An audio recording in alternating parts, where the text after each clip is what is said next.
সফল কারা? Who are the successful in life? যদি আপনারা কেউ প্রশ্ন করে সফল কারা,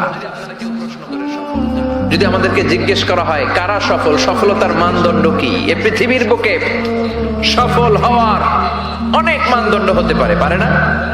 in terms of wealth and money, অর্থের মানদণ্ডে কারা সফল যদি জিজ্ঞেস করা হয়, কার নাম বলবেন? হ্যাঁ, বিল গেটস, তাই না? মাইক্রোসফট কোম্পানির মালিক, কত টাকার যে সে মালিক সে নিজেও জানে না। আর আর কে আছে এরকম সফল? ওয়ারেন বাফেট, অনেক বড় ধনী। আর কে আছে? স্টিভ জবস, অ্যাপল কোম্পানির মালিক, তাই না? প্রিন্স ওয়ালিদ বিন তালাল, একটা প্লেন আছে, নিজের জেট প্লেন, যে প্লেনটার 70% স্বর্ণ দিয়ে বানানো প্লেন, এটার 70% মেড অফ গোল্ড। তাহলে অর্থের মানদণ্ডে যদি বলি সফল কারা, এদের নাম আসবে, এনি সফল, এনি সফল, এনি সফল, ঠিক কিনা? এবার যদি বলি ইন টার্মস অফ পাওয়ার, ক্ষমতার মানদণ্ডে পৃথিবীতে সবচেয়ে সফল কে? Donald Trump, president of United States of America. কি কয় নিজেই জানে না, আছে না নাই? আদা পাগল। সাইকিয়াট্রিস্টরা বলে ওর মাথার মধ্যে ঝামেলা আছে, কি কয় নিজেই বোঝে না। অবাক করা আচরণ করে, ছোট বাচ্চার মতো কথা বলে। তারা বলে গায়ে গতরে ডোনাল্ড ট্রাম্প বড় হয়েছে, কিন্তু মেন্টালিটি বড় হয় নাই, ছোট বাচ্চা। শরীরে বড় হয়েছে কিন্তু তার মানসিক অবস্থা ছোট বাচ্চার মতো, বাচ্চাগুলোকে ঘুষাঘুষি করে রাস্তায়। আমেরিকার প্রেসিডেন্ট, ক্ষমতার মানদণ্ডে সবচেয়ে বড় ক্ষমতাশীল। এরপরে আর কে আছে? Vladimir Putin, president of Russia. এরপরে নরেন্দ্র মোদী, চীনের, ওটার নাম কি? চীনের আগে ছিল হু জিনতাও, কি নাম? ওয়াং কোয়াং সোয়াং জোয়াং কোয়াং, এগুলো বললে ওদের নাম হয়ে যায়। তোর নাম হচ্ছে হু জিনতাও। এখন আরেকটা কি যেন জি জিং, এরকম একজন আসছে। হ্যাঁ, জি জিং ক্ষমতার মানদণ্ডে অনেক ক্ষমতাশীল। অ্যাঞ্জেলা মার্কেল আছে, এটা, এরা হচ্ছে ক্ষমতার মানদণ্ডে সফল। তাহলে অর্থের মানদণ্ডে একদল সফল, ক্ষমতার মানদণ্ডে আরেক দল সফল। এবার যদি বলি in terms of name and fame, ক্ষমতা নয়, অর্থ নয়, জনপ্রিয়তা বললেই চিনে। মেসি আছে না নাই?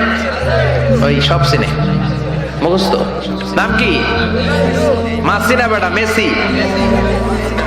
নেইমার আপনিও জানেন, সর্বনাশ, কিয়ামতের আলামত, হুজুরও জানে। কি নাম? নেইমার। আর কি আছে এরকম? রোনাল্ডো।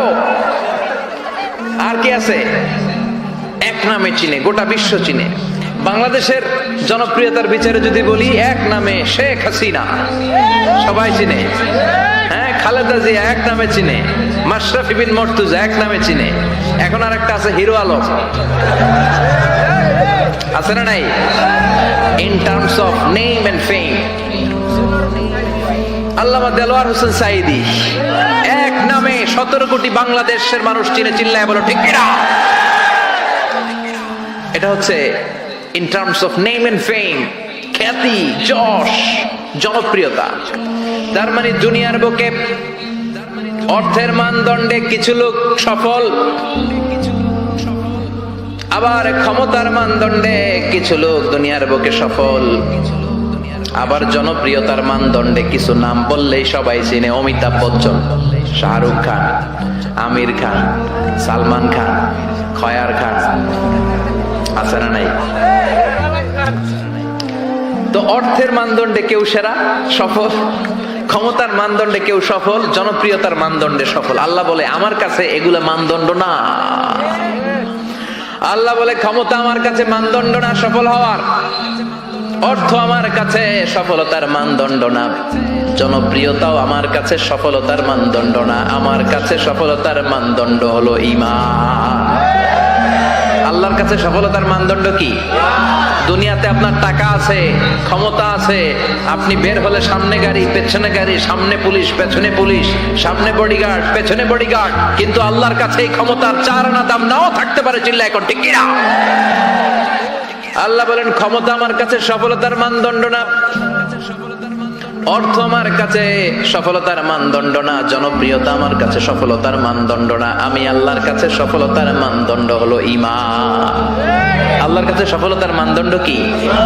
ঈমান যদি না থাকে তার কোনো দাম in the day of judgement আল্লাহর কাছে আছে? চিল্লায় বলেন আছে? সেজন্য আল্লাহ বললেন ক্বাদ আফলাহাল মুমিনুনাল্লাযীনা হুম ফি সালাতিহিম খাশিউন। এই দুনিয়া এবং আখিরাতে সফল হয়েছে তারা, আল্লাহর উপর ঈমান এনেছে যারা। ঠিক কিনা? সফল হয়েছে কারা? ঈমান এনেছে